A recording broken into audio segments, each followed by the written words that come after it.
আসসালামু আলাইকুম, সবাই কেমন আছেন? আশা করি ভালো আছেন। এই তো দেখুন, ভাদর মাসের শেষ তাল বড়াটা খেয়ে নিলাম এবং রেসিপিটা আপনাদের সাথে এক ঝটকায় শেয়ার করে নিই। কেমন হয়েছে কমেন্ট বক্সে বলবেন। চলেন, প্রথমে রুলি ময়দার আটা নিয়ে নিতে হবে, তারপরে আলো চালের আটা নেবেন। রুলি ময়দার আটা যে পরিমাণ নেবেন তার থেকে 3 ভাগ বেশি নেবেন, তাহলে সুন্দর মচমচ করবে। এদিকে আমার মেয়েটা ভিডিও করছে, খালি ক্যামেরা কাঁপায় নিয়ে বেড়াচ্ছে। পরে ভিডিওটা দেখলাম, দেখে একাই মাথায় বাড়ি মারছি যে কী করেছে আমার মেয়েটা। ভিডিও ওর আঙ্গুল পর্যন্ত চলে এসেছে ভিডিওতে। এই তো দেখতে দেখতে তাল ডলা ছিল, ওটা নিয়ে নিলাম।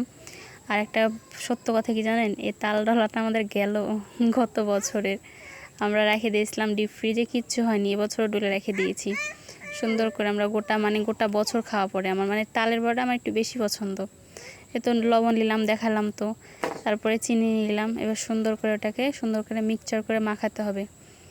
মাখায় সুন্দর কেমন করে মাখাবেন যাতে সফট হয়ে যায় জিনিসটা। চিনি এত পরিমাণ মাখাবেন যে চিনিটা গলে যাবে।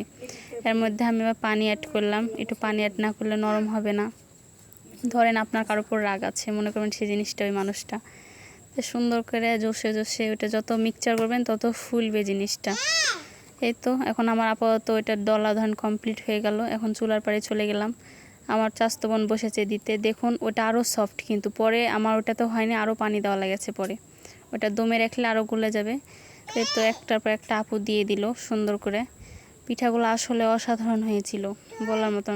এত পরিমাণ স্বাদ, সত্যি অনেক স্বাদ। এদিকে আমি ভয়েস দিতে বসেছি, আমার মেয়েটাও চিল্লি লাগাইছে। শুনতে পাবেন হয়তো ভয়েসটা। এই তো